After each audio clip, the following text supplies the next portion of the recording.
সুপ্রভাত বন্ধুরা, রুমাস world in Bangalore চ্যানেলে সবাইকে স্বাগত। আশা করি সকলে ভালো আছেন। আজকে আমি একটি বিশেষ রেসিপি আপনাদের সঙ্গে শেয়ার করব। আশা করি আপনাদের ভালো লাগবে। তো প্রথম থেকে একটুও স্কিপ না করে পুরো ভিডিওটা দেখে নিন।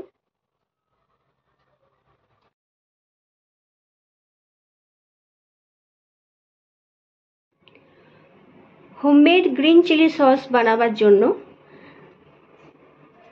আমি এখানে প্রথম থেকেই বেশ কিছু কাঁচা পাকা লঙ্কা খুব ভালো করে ধুয়ে ওয়াশ করে নিয়েছি।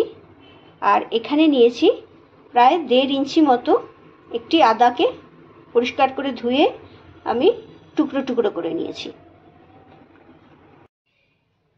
এখানে গ্যাসের উপর আমি ফ্রাইং প্যান বসিয়ে নিয়েছি।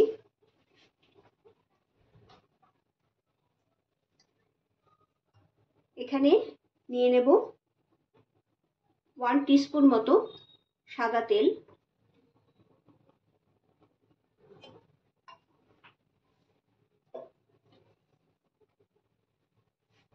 তেলটা গরম হয়ে গেলে আমি এখানে নিয়ে নেব এই 1 চামচ মতো গোটা জিরে।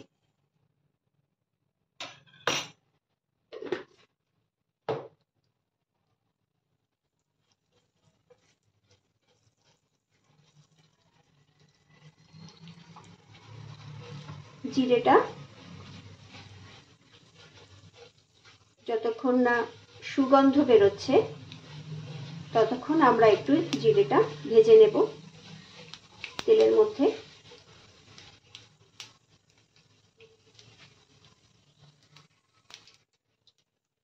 জিরেটা থেকে সুগন্ধ বেরোচ্ছে, এই পর্যায়ে আমরা এখানে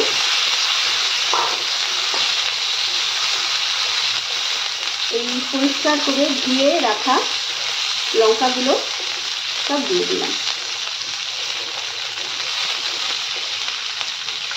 আমি এখানে কাঁচা পাকা লঙ্কা দুটো লঙ্কাই মিশিয়ে নিয়েছি এবং এখানে দু ধরনের লঙ্কা আছে। একটা হচ্ছে বেশি ঝাল লঙ্কা আর আরেকটি হচ্ছে কম ঝাল লঙ্কা। এটা আমি মোটামুটি 50-50 পোর্শনে নিয়ে নিয়েছি। শুধুই বেশি ঝাল লঙ্কা দিয়ে করতে গেলে চিলি সসটা অত্যন্ত বেশি ঝাল হয়ে যাওয়ার কারণে এখানে এই চিলি সস বানাতে গেলে অর্ধেক পোর্শন ঝাল লঙ্কা এবং অর্ধেক পোর্শন কম ঝাল লঙ্কা নিতে হয়। বাজারে যে সমস্ত গ্রিন চিলি সস পাওয়া যায় সেখানে উল্লেখ করা থাকে ভেজিটেবলস বলে একটা উল্লেখ করা থাকে। ভেজিটেবলস মানে কিন্তু এখানে আলু দেওয়া হয়। চিলি সস বানাতে গেলে আলু দেওয়া হয়, কাঁচা আলু। কিন্তু বাড়িতে তৈরি গ্রিন চিলি সসে যদি কাঁচা আলু দেওয়া হয় তাহলে সেখানে কিন্তু প্রিজারভেটিভটা অনেক বেশি পরিমাণে দিতে হয়, নয়তো এই গ্রিন চিলি সস খুব তাড়াতাড়ি নষ্ট হয়ে যায়। তো যার জন্যই আমি ওটাকে অ্যাভয়েড করে গেছি।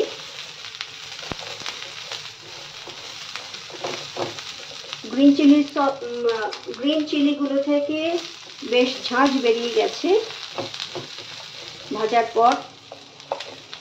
এখন আমি এখানে দিয়ে দিলাম কেটে রাখা আদা। 1.5 ইঞ্চি মতো আদা আমি গোল গোল করে কেটে রেখেছিলাম, এই আদাটা আমি দিয়ে দিলাম।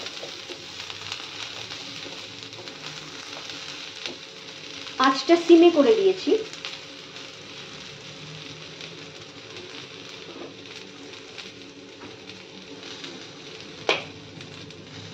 এই পর্যায়ে আমি এখানে দিয়ে দেব পিঙ্ক সল্ট বা বিট নুন অথবা সেন্ধা নমক, যাই বলুন, আমি এখানে পিঙ্ক সল্ট ইউজ করছি।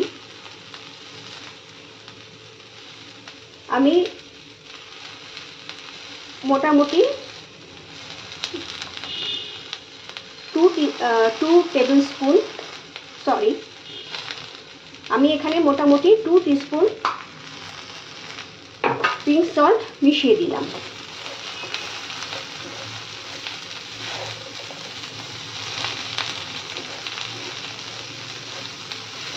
পিঙ্ক সল্টটা আমি ভালো করে মিশিয়ে নেব। এখানে কিন্তু আপনারা চাইলে রসুনও মেলাতে পারেন আদার সঙ্গে, বেশ 10-12 কোয়া রসুনও মেলাতে পারেন, কিন্তু আমি শুধু আদাটাই প্রেফার করছি। আদাটা কিন্তু কোনোভাবেই স্কিপ করা যাবে না, আদাটা কিন্তু দিতেই হবে। রসুনটা স্কিপ করা যায়, ওটা বাধ্যতামূলক নয়, কিন্তু আদাটা দিতেই হবে।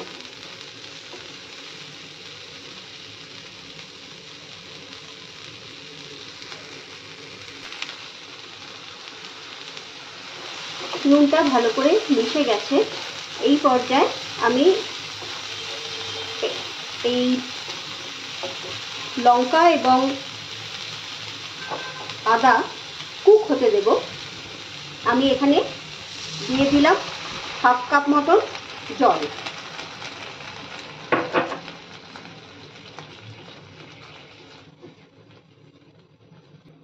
ঢাকা দিয়ে দিলাম। আঁচ থাকবে মিডিয়াম টু হাই ফ্লেমে। এই পর্যায়ে এখানে আমি এটাকে কুক হতে দিলাম যতক্ষণ না পর্যন্ত এটা নরম হয়। আমি 5 মিনিট পরে ফিরে আসছি।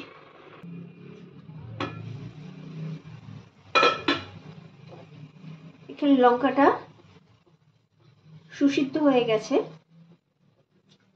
জলও অনেকটা কমে এসেছে, সামান্য জল আছে তলায়, সামান্য জল আছে।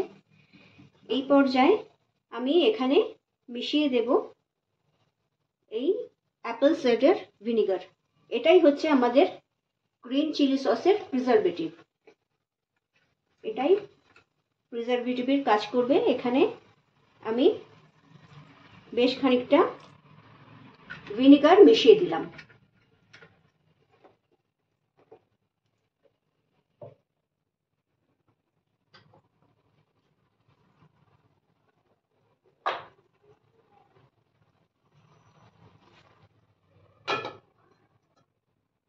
আরো ঢাকা দিয়ে আরো 5 মিনিট আমি অপেক্ষা করব।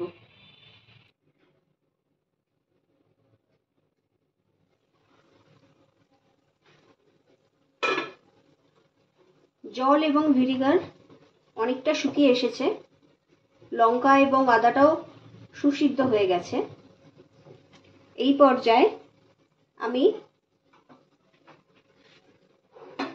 আমি এখানে মিশিয়ে দেব খানিকটা চিনি।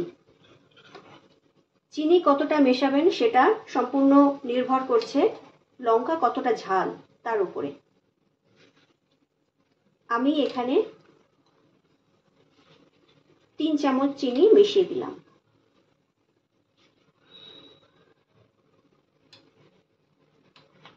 আচ্ছা, আরেক চামচও মিশিয়ে দিই, কারণ আমার এই লঙ্কাটা খুবই ঝাল ছিল।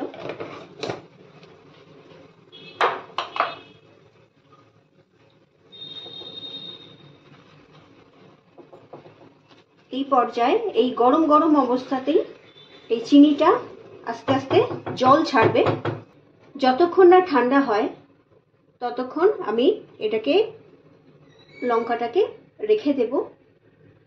ঠান্ডা হওয়ার পর আমি ব্লেন্ডারে এটাকে পিষে নেব। ফিরে আসলাম আধ ঘন্টার পর। এখানে আমাদের মিক্সচারটা একদম ঠান্ডা হয়ে গেছে। এটাকে এখন আমি ব্লেন্ড করব। একটা কথা আপনাদের এখানে জানিয়ে রাখি, ব্লেন্ড করার সময় যদি প্রয়োজন পড়ে একটু সামান্য লিকুইডের প্রয়োজন হলে কিন্তু একেবারেই জল ব্যবহার করা যাবে না।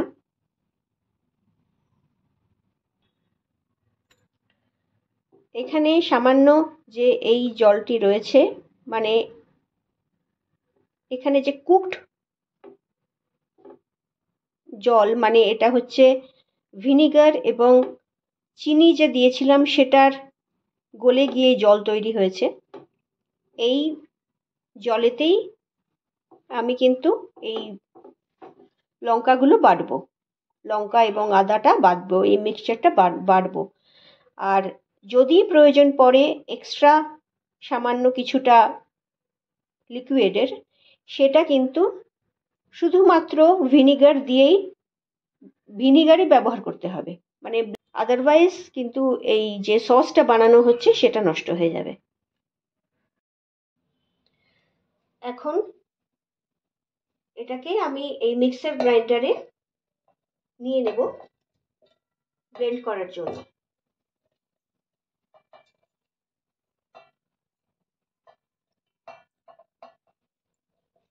সাবধানে আস্তে আস্তে এটাকে আমি মিক্সার গ্রাইন্ডারে নিয়ে নিলাম। খানিকটা তুলে রাখি, পুরোটা দেব না, কারণ সবটা একসঙ্গে দিলে খুব ভালো করে পেস্ট হবে না। আমি খানিকটা রেখে দিলাম, একবার ঘুরিয়ে নিয়ে দ্বিতীয়বার আবার দেব।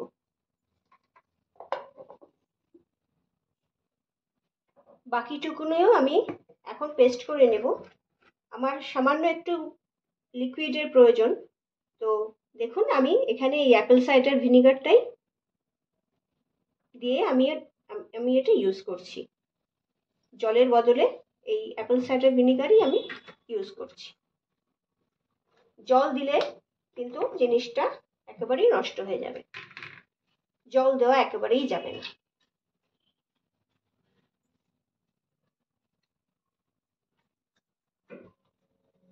চাইনিজ খাবারের সঙ্গে এই গ্রিন চিলি সস ব্যবহার হয়ে থাকে, আপনারা সকলেই জানেন, সকলেই ব্যবহার করি আমরা। তো বাড়িতে এভাবে খুব সহজেই বানিয়ে নেওয়া যায় গ্রিন চিলি সস, এবং এটা বাজারে থেকে যে আমরা গ্রিন চিলি সস কিনে আনি তার থেকে কিন্তু অনেক বেশি সুস্বাদু। আমি এটা আবার ঘুরিয়ে নেব, এখন ব্লেন্ড করে দেখাচ্ছি আপনাদের। মিক্সার গ্রাইন্ডারে আমার লঙ্কাগুলো পেস্ট করা হয়ে গেছে, দেখুন স্মুথ পেস্ট তৈরি হয়েছে।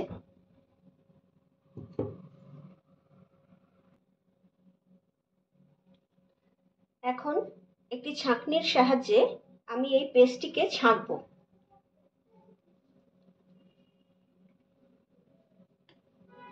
খানিকটা ঢেলে নিলাম, আস্তে আস্তে করে এই পেস্টটিকে আমি ছাঁকবো। তাহলে এই কাঁচা লঙ্কার যে বীজগুলো রয়েছে সেগুলো আর মুখে পড়বে না। সুন্দর করে আস্তে আস্তে ছেঁকে নেব। আপনারা অন্তত একবার বাড়িতে এই গ্রিন চিলি সসটি বানিয়ে দেখবেন। আমি বাজি রেখে বলতে পারি, আর কখনো বাইরের চিলি সস খেতে ইচ্ছা করবে না, কিনতে ইচ্ছা করবে না। এটা এতটাই সুস্বাদু হয়। আমি সময়ের অভাবে খুব বেশি বানাতে পারি না, কিন্তু যখন বানাই তখন আমি কিন্তু অনেকটা করে বানিয়ে রেখে দিই, এবং অনেক দিন চলে। মানে অন্তত আপনি ফ্রিজে রেখে এটা 2 বছর ব্যবহার করতে পারবেন ইজিলি।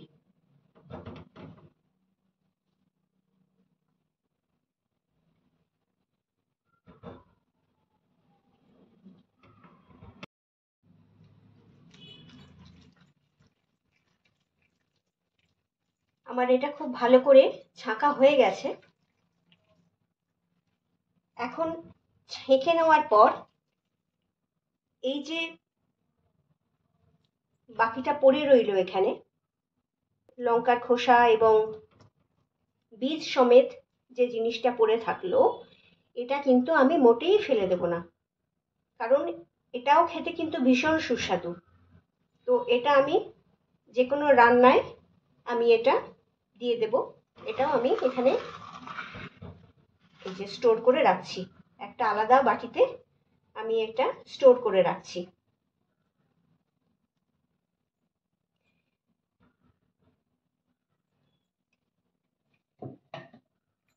এবার এই ছেঁকে নেওয়া সসটি আমি একটা কাঁচের শিশিতে ভরে রেখে দেব।